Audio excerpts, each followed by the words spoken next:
합니다. 약속하신 것을 기다리라. 다시 한번요. 약속하신 것을 기다리라. 말씀의 제목입니다. 우리가 대하고 있는 사도행전은 교회의 역사를 다루고 있고요. 그 역사를 성령께서 인도해 가신다고 하는 의미에서 때로는 성령행전이라는 별명을 붙이기도 합니다. 사도행전을 기록한 사람은 의사 누가입니다. 누가는 바울 사도의 동력자로 활동한 사람이고요. 사도행전과 함께 누가복음을 기록한 저자이기도 합니다. 그래서 누가복음을 전서, 사도행전을 후서라고 여기는 성경학자들도 있습니다. 사도행전은 교회의 시작과 복음의 전포를 기록하고 있는 신약 성경에서는 역사서에 해당하는 책입니다.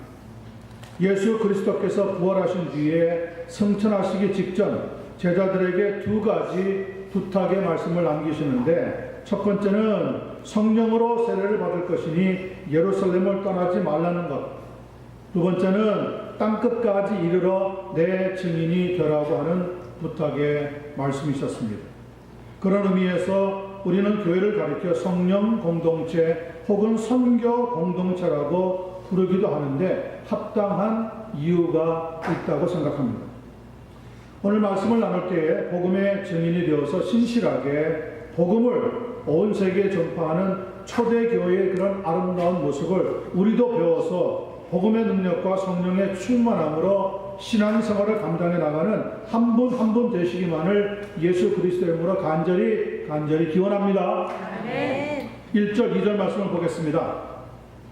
데오빌로여, 내가 먼저 쓴 글에는 무릇 예수께서 행하시며 가르치시기를 시작하신부터 그가 택하신 사도들에게 성령으로 명하시고 승천하신 날까지의 일을 기록하였노라. 누가라고 하는 분이 사도행전을 저술하면서 누구에게 보냈는가 하면은 오늘 1절에 보니까 데오빌로여 디아필로스라고 하는 사람에게 보냈다고 했습니다. 그리고 여기서 먼저 쓴 글이라고 하는 것은 누가복음을 가리키는데, 누가복음 1장 1절로부터 4절을 보면 이 데오빌로라고 하는 사람에 대한 설명이 좀 더 자세히 들어 있습니다. 우리 중에 이루어진 사실에 대하여 처음부터 목격자와 말씀에 일꾼된 자들이 전하여 준 그대로 내력을 조술하려고 붓을 든 사람이 많은지라 이 모든 일을 근원부터 자세히 미루어 살핀 나도, 누가가 지금 자기를 가리켜서 하는 말입니다. 나도 데오빌로 각하에게 차례대로 써보내는 것이 좋은 줄 알았노니 이는 각하가 알고 있는 바를 더 확실하게 하려 함이로라. 우리가 대하고 있는 본문 사도행전 1장 1절에서는 데오빌로여라고 하고 있는데 비해서 누가복음 1장에서는 데오빌로를 가리켜서 각하라고 부르고 있습니다. Most excellent 그런 뜻이죠. 그런데 오늘 사도행전은 most excellent 각하가 아니라 데오빌로여, 마치 친구와 같이 부르고 있다는 것이 조금의 차이가 있습니다. 당시의 상황을 고려해 보면 각하라고 하는 것은 적어도 총독 이상의 높은 지위를 의미합니다.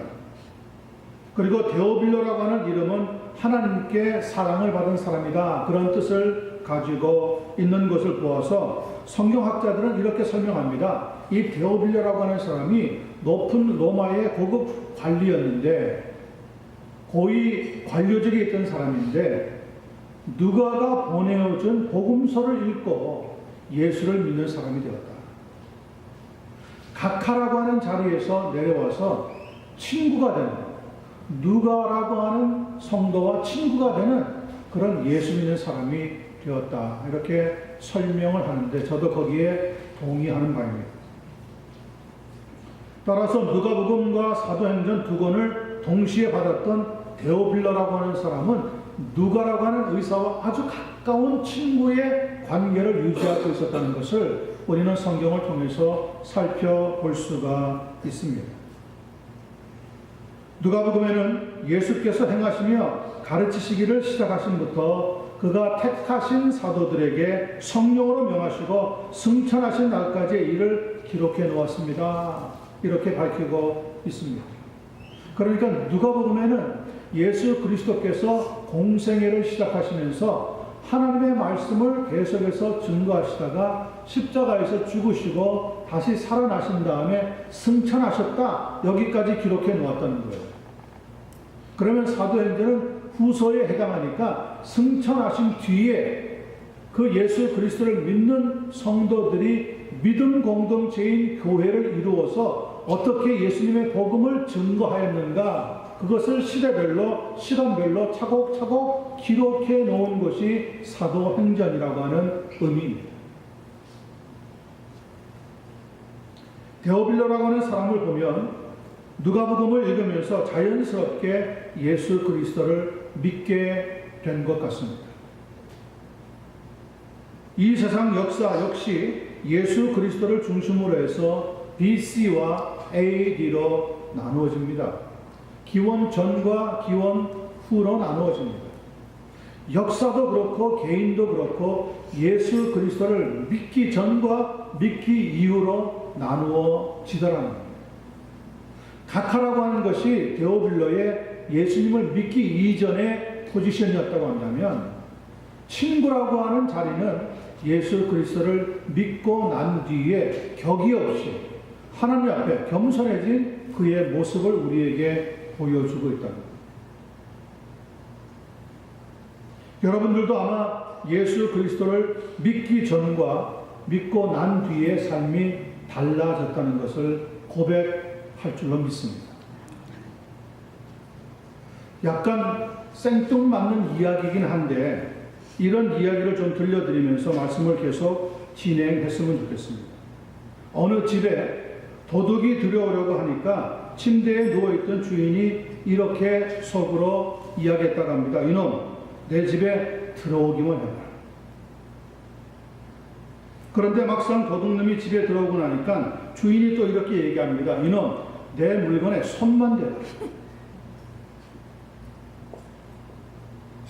물건에 손을 대니까 주인이 또 속으로 이렇게 얘기합니다. 이놈, 가지고 나가기만 해. 도둑이 물건에 손만 댄 것이 아니라 그 손댄 물건을 가지고 담을 넘어갑니다. 그랬더니 주인이 이렇게 얘기합니다. 이놈, 가지고 나가기만 해.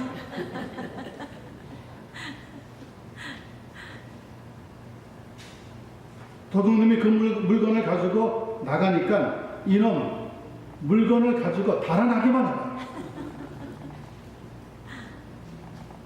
했는데 정작 달아나니까 그제서야 이렇게 소리를 쳤다고 합니다. 뭐라고 했을까요? 이놈, 이 도둑놈 다음에 오기만 해라. 내가 가만두는가 봐. 처음에는 들어오기만 해봐라, 가만히 있지 않을 거야 하면서 독한 마음을 먹었다가 점차 시간이 지나니까 나중에 다음에 오기만 해봐라, 그때 내가 가만히 있지 않을 거야 하면서 마음이 약해졌다는 겁니다. 데오빌로라고 하는 사람 처음 역시 누가복음을 읽기 전에는 예수 그리스도에 대해서 많은 오해를 가지고 있었습니다. 정말 예수라고 하는 분이 하나님의 아들일까? 정말 그분을 믿어야지만 영생을 얻는 걸까?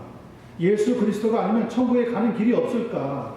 설마 예수를 믿지 않으면 망하는 것일까? 그런데 시간이 흘러가면서 누가복음을 받았습니다. 사도행전을 받았습니다. 읽어보니까 깨닫는 은혜가 찾아왔어요. 여러분, 배운 사람이 뭐가 다르느냐? 진지하게 정직하게 쓴 글을 읽으면 마음이 움직인다. 데오빌로쯤 되는 사람이, 청독쯤 되는 사람이 알짜 무식쟁이는 아니었을까 아니겠습니까? 이성을 가지고 곰곰이 누가복음을 읽어보니까 예수라고 하는 사람이 과연 하나님의 아들이구나. 우리가 믿어야 할 메시아구나. 내 죄를 위해서 죽어주신 주님이시구나.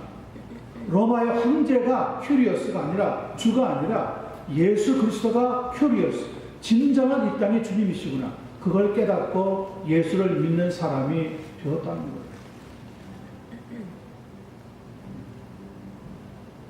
요한일서 4장 9절부터 10절 말씀을 보면 하나님의 사랑이 우리에게 이렇게 나타난 바 되었으니 하나님이 자기의 독생자를 세상에 보내심은 그로 말미암아 우리를 살리려 하심이라. 사랑은 여기 있으니 우리가 하나님을 사랑하는 것이 아니요 하나님이 우리를 사랑하사 우리 죄를 속하기 위하여 화목 제물로 그 아들을 보내셨습니다.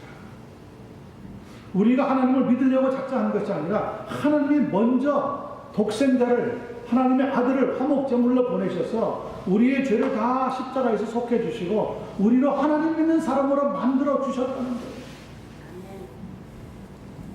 여러분과 저도 예수 그리스도를 믿게 됨으로 말미암아 하나님의 백성, 하나님의 자녀가 된 줄로 믿습니다. 아멘. 그래서 중요한 거죠. 고린도후서 5장 17절 말씀이 딱 맞는 말입니다. 그런즉 누구든지 그리스도 안에 있으면 새로운 피조물이라 이전 것은 지나갔으니 보라 새 것이 되었도다. 아멘. Therefore if anyone is in Christ he is a new creation. The old has gone, the new has come. 데오빌러라고 하는 사람의 과거가 지나가 버렸어요. 그리고 그에게 예수 믿는 사람이라고 하는 현재가 찾아와서 새로운 피조물이 되게 되었다는 거죠. 뭘 읽고 나서요. 누가라고 하는 의사가 누가복음을 먼저 보내줬을 때 그 책을 읽으면서 예수 그리스도를 발견하고 예수 그리스도가 하나님의 아들인 것을 깨닫게 되었다는 거죠. 성도 여러분, 세상을 이기는 승리는 우리의 믿음이라고 했습니다. 예수 그리스도를 올바로, 똑바로, 제대로 믿어서 하나님의 말씀에 순종하면서 나아갈 때 하나님의 사랑을 덧입고 세상을 이길 수 있는 그런 믿음을 얻게 되는 여러분과 제가 되기를 예수 그리스도의 이름으로 간절히 축원합니다. 아멘. 두 번째 3절 보겠습니다. 그가 고난 받으신 후에 예수 그리스도께서 부활하시기 직전에 십자가 매달리기 전에 고난과 고통을 지나가십니다. 고난 받으신 후에 또한 그들에게 확실한 많은 증거로 친히 살아계심을 나타내사 부활하셔서 모습을 보이셨다는 거죠. 40일 동안 그들에게 보이시며 하나님의 나라의 일을 말씀하시느니라. 예수님은 십자가에서 고통을 당하시고 모든 고난을 다 견뎌내시고 난 뒤에 십자가에서 죽으신 다음 사흘 만에 다시 살아나셨습니다. 맞습니까? 믿습니까? 아멘. 그날이 바로 지난 주일 부활 주일이었습니다. 이스터 선데이 혹은 이스터 로스데이라고 하는 날. 그날 아침에 말씀하신 대로 사망 권세를 깨뜨리고 다시 살아나셨어요. 그래서 예수님의 무덤은 비어 있다고 성경은 말씀하고 있습니다. 빈 무덤의 사건은 인류 역사상 획기적인 충격적인 사건입니다. 모든 종교계의 시조들은 다 무덤이 있고 그 안에 비록 썩었은 망정, 시신이 놓여 있습니다. 그런데 예수 그리스도가 누우셨던 무덤은 비어 있더라. 성경은 이야기합니다. 그가 죽지 아니하고 다시 살아나셨느니라. 그가 여기에 아니 계시느니라. 그 예수님은 십자가에서 다시 죽으시고 살아나신 뒤에 오늘 성경에 보니까 이 세상에 40일을 더 머무셨다고 가르쳐주고 있습니다. 그런 다음에 하늘나라로 승천하셔서 지금은 하나님의 우편에 앉아 계시고 여러분과 저를 위하여 그리고 이 땅에 있는 교회를 위하여 하나님 앞에 친히 중보 기도하고 계시답니다. 주어져 있는 오늘 본문 3절 말씀을 보니까 예수님께서 40일 동안 이 세상에 부활 뒤에 살아계실 때 제자들에게 두 가지 일을 행하셨다고 말씀하고 있습니다. 첫 번째 보니까 확실한 많은 증거로 부활에 친히 살아계심을 설명해 주셨답니다. 다른 말로 하자면 부활을 믿지 못하고 있던 제자들에게 그리고 여러 성도들에게 예수님께서 친히 많은 증거를 나타내셔서 부활이 있다는 것을 보여주셨다는 거예요. 먼저는 막달라 마리아에게 다시 살아나셨음을 직접 보여주셨습니다. 의심하는 제자들에게 나타나셔서 문을 꽁꽁 닫아두고 있었음에도 불구하고 그들 가운데 나타나셔서 자신의 부활의 모습을 보여주셨습니다. 의심하고 있던 도마와 같은 제자에게 손과 옆구리를 보여주시면서 영은 살과 뼈가 없으되 너희 보는 바와 같이 나는 있느니라고 부활을 증거해 주셨습니다. 그러면서 들려주신 말씀이 무엇입니까? 너희는 나를 본고로 믿느냐? 그러나 보지 않고 믿는 자는 복이 있도다. 우리는 예수님을 직접 보지 않았지만 믿게 되었는데 그것이 더 큰 복이라는 거죠. 이 복을 이미 받으신 줄로 믿습니다. 그런 다음에 갈릴리 해변에서 제자들을 위해서 숯불에다가 손수 생선과 떡을 구워서 함께 잡수셨습니다. 그리하여 확실한 믿음을 갖도록 만들어 주신 겁니다. 고린도 전서 15장 6절에 보면 이런 부활의 모습을 얼마나 많은 사람에게 일시에 보여주셨다고요? 500여 형제들에게 일시에 한꺼번에 보여주셨어요. 그뿐 아니라 예수님의 동생이었던 야고보에게도 보여주셨고 그 후에는 바울 사도에게도 부활의 모습으로 예수님이 나타나셔서 부활이 있다는 것을 증거해 주셨다는 거예요. 그 뒤에 부활을 체험한 이 제자들은 더욱 힘있고 분명하고 능력 있는 그리스도인들이 될 수가 있었다는 거죠. 사랑하는 성도 여러분, 우리도 예수 그리스도의 부활을 직접 경험할 수 있는 은혜가 넘치고 또 넘치게 되기를 간절히 소원합니다. 부활이 있다, 다시 살아난다 그러면 우리 사는 게 무섭지 않잖아요. 한 번 죽으면 끝이다. 그러니까 당신 몸에 병이 있는데 얼마 살지 못할 것 같습니다. 그러면 그냥 막 마음이 조급하고 떨리는 거죠. 그런데 죽어도 다시 산다 한다면 담대해 줄 수 있는 거죠. 성경은 우리에게 그 담대함을 약속하고 있습니다. 부활이 있으므로 너희는 담대하게 세상을 넉넉하게 이기며 승리하며 살아갈 수 있다는 거예요. 그래서 분명한 믿음, 낙심하지 않는 믿음, 시험을 이기는 믿음을 소유하는 여러분과 제가 되기를 간절히 축원합니다. 두 번째 3절에서 하고 있는 말씀은 예수님께서 부활 뒤에 하나님의 나라의 일을 좀 더 많이 말씀해 주셨다는 거예요. 육에 속한 사람은 육신의 일을 합니다. 그러나 영에 속한 사람은 영의 일을 합니다.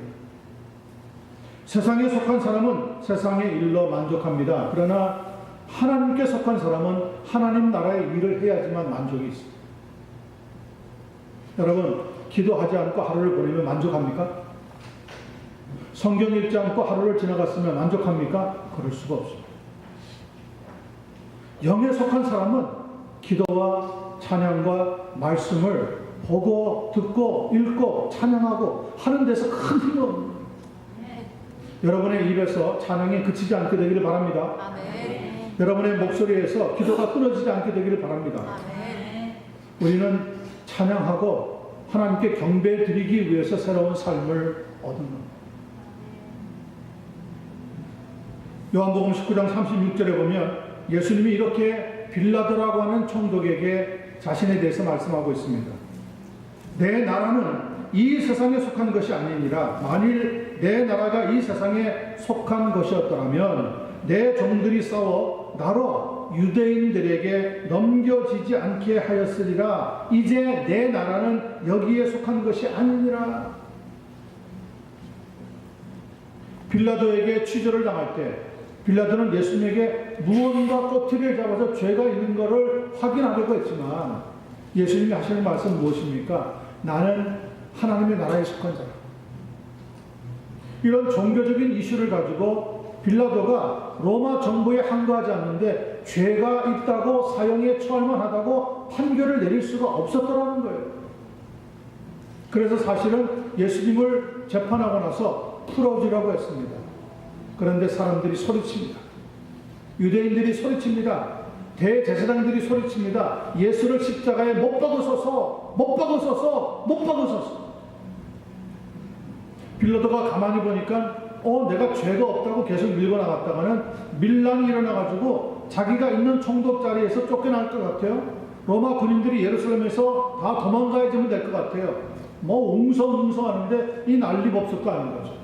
그래서 눈치 빨랐던 빌라도가 어떻게 컴프로마이스 했느냐면, 타협을 했느냐면, 예수를 십자가에 못 박도록 하고 또 한 사람 악인이었던, 정말 십자가에 못 박아야 되는 바라바라고 하는 죄인은 풀어주는 어처구니 없는 판결을 내리고 말았던.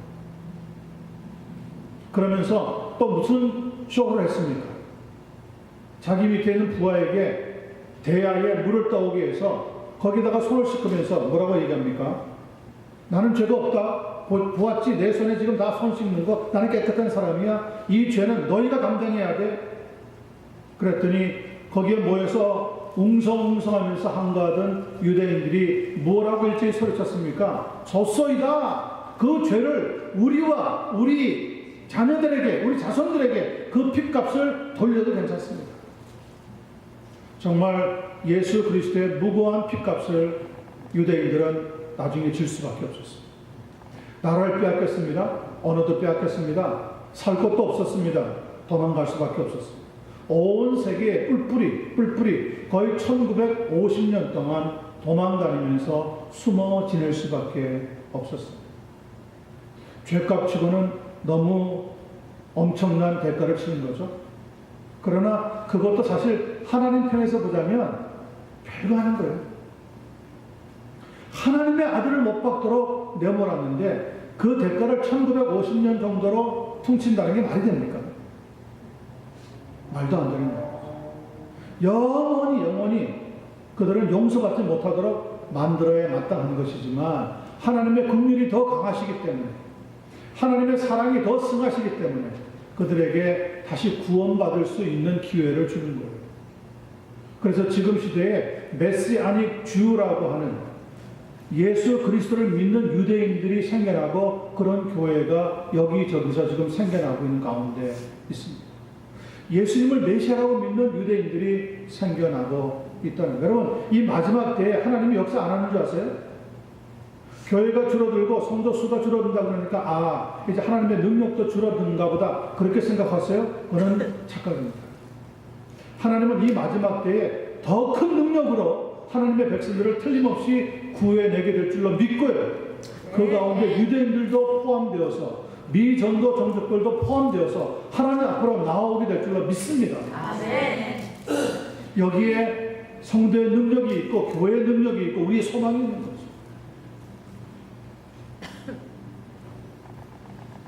말로만 하나님을 믿는다고 하는 것이 중요한 것이 아니라 우리의 삶을 통하여 하나님의 살아계심을 나타내야 한다고 하는 말입니다. 어느 정신과 의사였던 성도에게 약 30년 동안이나 치료를 받았던 한 여인이 있었습니다. 그 의사는 그 여자분의 과거의 의식을 분석하면서 치료를 열심히 해보았지만 별다른 진전을 얻지를 못했습니다. 그래서 어느 날 이 여인에게 하나님의 말씀을 들려주면서 함께 기도하자고 제안을 했답니다.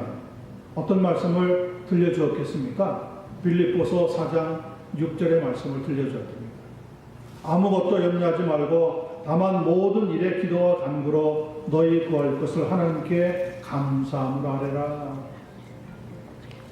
Do not be anxious about anything, but in everything, by prayer and petition, with thanksgiving, present your request to God. 감사함으로 하나님께 기도합시다. 30년 동안 별다른 고침 못 받았지만 그것 때문에 걱정하지 맙시다. 하나님께 감사하며 기도합시다. 그랬더니 그 여인이 기도하는 가운데 예수 그리스도를 영접하고 자신의 잘못된 삶을 낱낱이 그 의사 앞에서 고백을 했다고 합니다. 그랬더니 30년 동안이나 치료되지 않았던 병이 서서히 치료되는 기적을 맛보게 되었다는 거예요. 그래서 빌립보서 4장 6절 다음에 나오는 7절은 우리에게 무엇라고 설명하고 있는지 아십니까? 그리하면 모든 지각에 뛰어난 하나님의 평강이 그리스도 예수 안에서 너희 마음과 생각을 지키시리라. 아멘. 감사함으로 하나님께 아뢰면 하나님께서 우리의 마음을 지키시고 생각을 지키시고 우리에게 평강을 더하여 주시게 된다는 거예요. 마음의 즐거움은 양약이라고 했어요. 세상의 보약을 먹는 것보다 더 중요한 게 마음의 즐거움을 얻는 거예요. 마음의 평강을 얻는 거예요. 그거는 무엇밖에 안 됩니까? 기도하는 것으로밖에 안 돼요. 그래서 예수 그리스도에게 자기 자신을 맡겼더니 하나님이 서서히 자기를 고쳐나가는 경험을 하게 되었다는 거예요. 여러분, 기독교는요, 그냥 지성적인 종교가 아닙니다. 물론 하나님 말씀을 나누어야 되는 것도 있지만 기독교에서는 하나님과의 인격적인 만남을 갖는 경험을 중요시합니다. 그래서 기독교를 가리켜서 체험의 종교라고 해요. 하나님의 살아계심을 체험하지 않으면 믿어지지 않아요. 부활의 예수님을 만나지 않으면 부활이 믿어지지 않아요. 여러분과 제가 신앙생활 해나가면서 자꾸자꾸 예수 그리스도와 인격적인 만남의 경험을 갖는 그런 복된 믿음의 삶으로 인도함 받을 수 있게 되기를 간절히 소원합니다. 하나님의 나라의 특징이 무엇입니까? 십자가의 사랑과 용서에 있습니다. 세상에서 맛보지 못했던 새로운 삶의 기쁨이 예수 그리스도 안에서 맛볼 수 있다는 겁니다. 오늘 그 두 가지 하나님의 나라에 대해서 그리고 예수님이 부활이 있다는 것을 증거하시는 것을 40일 동안 함께 계시면서 더 많이, 더 폭넓게, 더 깊게 제자들에게 가르쳐 주셨다. 여러분, 지나간 몇십 년 동안의 신앙생활은 여러분의 삶의 일부라고 간주하시고 지금부터 제2부의 삶을 살아드리는데 이제는 좀 더 깊게 예수 그리스도를 경험하면서 하나님의 나라에 대해서 좀 더 많은 관심을 가지고 나아갈 수 있는 그런 복된 신앙으로 채워지는 삶이 되기를 예수님의 이름으로 간절히 축원합니다. 아멘. 마지막 4절 5절 보겠습니다. 사도와 함께 모이사 그들에게 분부하여 이르시되 예루살렘을 어떻게 하고요? 떠나지 말고 내게서 들은 바 아버지께서 약속하신 것을 기다리라. 요한은 물로 세례를 베풀었으나, 여기 요한은 세례 요한을 얘기합니다. 물로 세례를 베풀었으나 너희는 몇 날이 못되어 성령으로 세례를 받으리라 하셨느니라. 아멘. 여기 본문 4절에 보니까 내게서 들은 바라고 했는데 그것은 예수님께서 십자가에 매달리시기 전에 제자들에게 가르쳐 주셨던 말씀을 의미합니다. 그런데 그 말씀을 기억하고 있던 제자가 아무도 없었다는 겁니다. 이게 문제죠. 사람의 말은 꼭 하지 못할 수도 있어요. 그러나 하나님 말씀을 기억하지 못하면 우리에게 엄청난 손해가 찾아옵니다. 이제 다음 달 5월 첫 번째 주일 됐을 때 하나님 말씀 40개를 요약해서 기록해 놓은 성경 암송 구절 리스트를 드릴 겁니다. 그러면 12월 달까지 배우는 겁니다. 한 4개 정도만, 한 달에 4개 정도만 외워도 8달 동안에 48개를 외울 수 있어요. 그런데 깎아서, 제가 마음 넉넉하게 써서 깎아서 40개만 드릴 겁니다. 40개. 그 하나님 말씀 꼭 필요한 말씀인데 여러분 한번 말씀을 외우려고 암송하려고 한번 작정해 보십시오.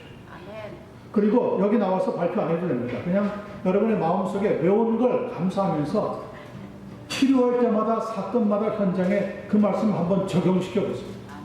그럼 하나님이 말씀 속에서 우리에게 능력 가운데 역사하셔서 하나님의 능력을 체험하는 그런 경험을 하도록 역사하여 주시게 될 줄로 믿습니다. 아멘. 그런 놀라운 체험의 역사가 계속하여 우리의 삶에서 일어나기를 간절히 소원합니다. 하나님 말씀을 기억하면 하나님의 놀라운 역사가 일어나게 된다는 거예요. 그래서 예수님의 말씀을 기억하지 못하고 있던 제자들이 부활의 주님을 만나고 나서 충격을 받았어요. 아, 그런 말씀을 해주셨지. 근데 왜 우리가 몰랐지? 왜 기억하지 못했을까? 라고 충격을 받았어요. 예수님께서는 제자들에게 무엇라고 말씀하셨습니까? 내가 죽었다가 3일 만에 부활할 것이다. 너희가 보는 저 성전 대단하고 훌륭하고 위대해 보이느냐? 저 성전을 헐어라. 내가 3일 만에 다시 일으켜 세울 것이다. 그 말씀은 자기 자신의 육체가 죽었다가 다시 부활하게 될 것을 말씀하셨다고 설명해 주셨어요. 예수님의 죽음에 대해서도 자각하지 못했지만 제자들은 예수님이 다시 살아난다고 하는 말씀을 듣고도 기억하지를 못했어요. 여기에 신앙의 문제가 발생하는 거예요. 우리는 하나님 말씀을 자꾸 기억하기 위해서 말씀을 힘들더라도 암송하고 깨닫는 은혜가 있어야 할 줄로 믿습니다. 자, 예수님은 오늘 4절, 5절에서 두 가지를 약속합니다. 제자들에게 이번에는 잊어버리면 안 된다. 이제 내가 들려주는 말은 꼭 기억해라. 이렇게 지금 말씀하고 있다고 하는 의미입니다. 첫 번째는 예루살렘을 떠나지 말라는 것. 두 번째는 하나님 아버지께서 약속하신 성령이 오실 것을 기다리라. 떠나지 말라, 기다리라. 예수님이 마지막에 들려주셨던 말씀의 요약이 그렇게 정리가 되어집니다. 자, 예루살렘을 떠나지 말라는 건 무슨 말입니까? 예루살렘에는 원래 뭐가 있었습니까? 성전이 있었습니다. 성전은 뭐하는 장소였습니까? 제사를 드리는 곳입니다. 그런데 예수님이 단번에 자기 자신을 제물로 드렸기 때문에 더 이상 성전에서의 제사는 없다는 거예요. 그럼 뭐가 시작이 되는 겁니까? 이제는 신령과 진정으로 하나님께 예배 드리는 곳이 되어야 된다는 거예요. 그래서 성전이 아니라 교회가 탄생하게 되는 거예요. 성전은 구약적인 개념이에요. 교회는 예수 그리스도로 말미암아 우리에게 주신 영원한 하나님 나라의 모형이에요. 이 교회에서 하나님 말씀을 배우고 하나님 말씀을 듣고 하나님 말씀을 공부하면서 우리의 신앙이 무럭무럭 자라기를 예수님은 원하신다는 거죠. 이 예루살렘은 중요합니다. 예수님께서 십자가에서 죽으시고 부활하시고 또 그곳에서 승천하신 장소이기 때문에 그렇습니다. 피로 값주고 사신 교회를 의미한다는 이야기입니다. 신앙의 공동체인 교회를 떠나지 않는 것, 그것이 믿음 생활에 있어서 얼마나 중요한지 예수님은 누누이 이번만큼은 잊어버리지 말고 기억하라고 가르쳐주고 있다는 겁니다. 여러분의 생애를 다하는 그날까지 교회를 떠나지 않는 믿음의 성도가 되시기를 간절히 축원합니다. 아멘. 나만 신앙을 지키면서 교회를 떠나지 않는 게 중요한 것이 아니라 우리 자손들에게 믿음을 전승시켜줘서 그들이 교회를 떠나지 않고 하나님의 말씀을 붙잡고 믿음생활을 감당할 때 하나님이 어떻게 역사하시는지 우리의 삶에 놀라운 인도하심을 얻게 된다는 것입니다. 두 번째, 예루살렘을 떠나지 말라고 하시고 나서 두 번째 주신 부탁은 뭡니까? 하나님 아버지께서 약속하신 것을 기다리라는 겁니다. 그 하나님 아버지께서 약속하신 것은 무엇입니까? 성령의 오십니다. 예수님께서는 자기 자신이 세상을 떠나면서 또 다른 보혜사이신 성령님을 반드시 보내주시겠다고 요한복음 16장 7절로부터 11절에서 약속해 주고 있습니다. 내가 떠나는 것이 너희에게 유익하니 내가 떠나면 누가 온다고요? 내가 또 다른 보혜사 성령을 너희에게 아버지에게 받아서 보내어 주리라. 성령님이 오시면 우리와 함께 하시고 우리를 떠나지 않고 지켜주시고 우리가 어떤 어려움을 이겨도 그 어려움을 감당할 수 있도록 능력을 주시고 하나님의 말씀의 지혜가 부족할 때는 말씀을 통해서 성경의 지식을 더하게 하셔서 반드시 믿음 생활 승리하도록 역사해 주시게 된다는 것. 우리가 왜 삶을 살아가면서 옆에 좋은 동반자, 좋은 친구가 있는 게 꼭 필요하다 그러잖아요. 신앙생활에 있어도 마찬가지예요. 친구와 같은 신앙의 동력자가 있으면 좋지만 없더라도 우리를 떠나지 않고 우리와 함께 동행하시는 분이 누굽니까? 하나님이신 성령님께서 우리와 함께 해주시겠다는 겁니다. 지금 여러분 옆에 성령님이 함께 하고 있다는 것을 믿으시길 바랍니다. 성령님은 떠나지 않습니다. 사람은 혹 내게 붙어 있다가 떠날 수도 있습니다. 사랑하는 남편도 아내도 자녀들도 떠날 때가 있습니다. 그러나 성령님은 절대로 떠나지 않습니다. 찰거머리도 이런 찰거머리가 없어요. 한번 우리에게 오셔서 딱 붙었다 그러면 우리가 죽는 날까지 죽고 난 뒤에도 우리를 데리고 하나님 나라로 옮겨주십니다. 그래서 우리는 마음이 든든한 거죠. 성령님이 우리와 함께 하십니다. 오늘 5절에 보니까 요한은 물로 세례를 베풀었으나 너희는 몇 날이 못되어 성령으로 세례를 받으리라 약속하고 있습니다. 그런데 문제는 제자들이 아직 한 번도 성령으로 세례를 받는 것을 경험해 본 적이 없다는 거예요. 너희는 기다리라고 하는데 아버지께서 약속하신 성령이 오실 것이니까 기다리라고 하는데 어떻게 기다려야 하는지, 어떻게 그 성령으로 세례를 받게 되는지 한 번도 경험을 해보지 못했기 때문에 모르고 있었다는 거예요. 모를 때는 가장 중요한 방법이 뭡니까? 하나님 앞에 뭐 하는 거예요? 기도하는 거예요. 하나님 앞에 기도하는 거예요. 하나님 말씀을 읽다가 잘 모르겠어요? 어떻게 하면 됩니까? 뭐 그거 알아내려고 뭐 자기 이런 방법 저런 방법 세상에 이상한 책 끄집어 설명하려고 해서 설명되는 게 아니에요. 하나님 옆에 기도하고 하나님 이 말씀을 이해를 못하겠습니다. 깨닫게 해주시옵소서. 그러면 성령님께서 희한하죠? 신기하게도 하나님 말씀이 딱 깨달을 수 있도록 역사하십니다. 아, 이와 비슷한 말씀이 성경 어디에 있지? 가서 찾아보면 여기에 대한 좀 더 분명한 설명들이 나와 있다는 거예요. 성령께서는 그렇게 역사하시는 거예요. 하나님 말씀을 더 깊이 깨닫도록 역사해 주시게 된다는 거예요. 그래서 성령을 기다리라, 예루살렘을 떠나지 말고 아버지께서 약속하신 것, 그 성령을 기다리라고 할 때 어떻게 기다리는 줄 몰랐던 제자들이 그 다음에 밑에 쭉 6절부터 말씀을 읽어보면 그들이 함께 모여서 뭐 했다고 그랬습니까? 합심하여 마음 기도에 전혀 힘쓰더라. 기도에 하나님 앞에 매달려서 같이 기도하고 또 기도하고 또 기도하고 또 기도하고 있는데 갑자기 오순절 날이 다가와서 성령께서 하늘에 불의 혀같이 갈라지고 바람과 같은 놀라운 역사로 앉아있던 기도하는 성도들의 머리에 임하여서 성령으로 충만케 역사해 주시더라는 거죠. 여러분은 성령으로 세례를 받으신 적이 있습니까? 네. 어떤 사람은 성령이 있다는 말도 모르는 사람들이 있어요. 성령이 어떻게 계시는 거예요? 어떻게 내게 들어와? 성령이 나와 함께 하신다고? 뭐 잡을 수 있나? 만질 수 있나? 에이, 성령이라는 게 말만 성령이지 뭐 어떻게 하는 게 성령을 받는가요? 모르는 사람들이 너무 많아요. 어릴 때부터 교회 다녔다고 하는 자도 성경 지식은 있어요. 교회 나가야 된다는 거 알아요. 헌금 내야 된다는 거 알아요. 그런데 성령을 어떻게 충만히 받는지 알지를 못하는 사람. 저는 우리 교회 모든 성도님들이 성령으로 세례를 받고 성령으로 충만한 그런 믿음 생활을 감당할 수 있게 되기를 간절히 소원합니다. 터키에서 처음으로 자동차를 생산했을 때 일이라고 합니다. 중동 지방의 남쪽에 있죠. 이스라엘 북쪽에 있는 터키라고 하는 나라에서 터키 역사상 처음으로 자동차를 만든 것이었기 때문에 대통령과 국회의원들, 정부 관료들은 물론이고 온 국민들까지 모여서 엄청난 관심과 기대를 가지고 지켜보았습니다. 사람들이 국회의사당 앞에 모여있어 이 자동차에 대한 시승식 축제를 끝내고 나서 대통령이 모든 국민이 보는 앞에서 운전사가 운전석에 있고 자기는 패센저석에 딱 앉았습니다. 자동차의 엔진을 드디어 걸었습니다. 팡! 역사적인 순간인 거죠.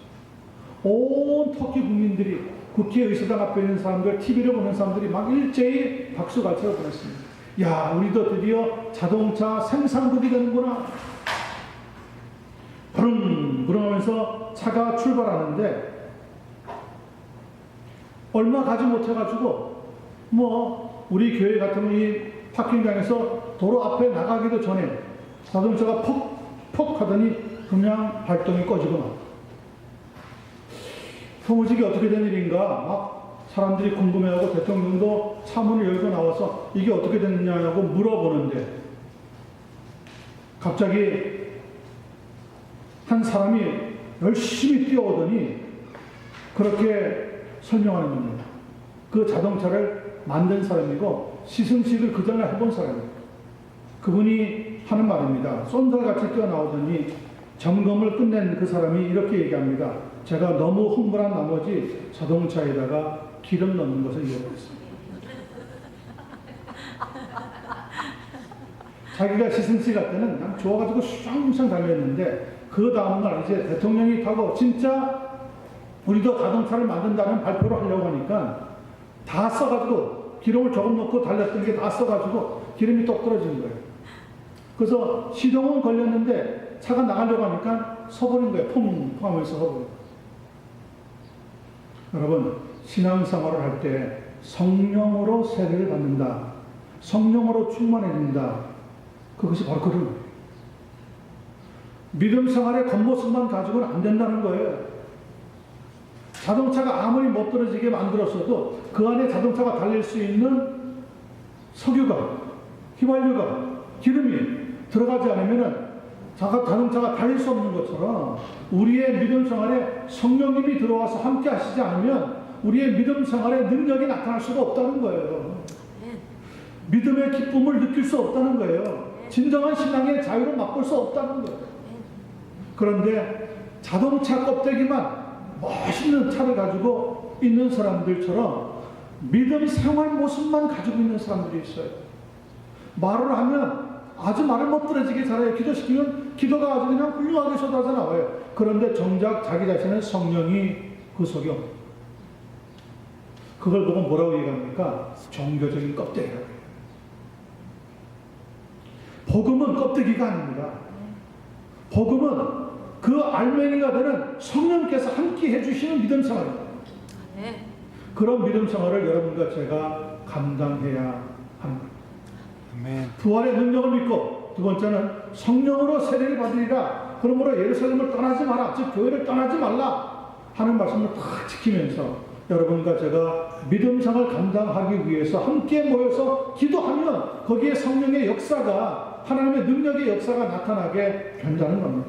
아멘. 그런 믿음 생활을 감당해 나갈 수 있는 한 분 한 분 되시기만을 예수 그리스도의 이름으로 간절히 축원합니다. 기도하겠습니다.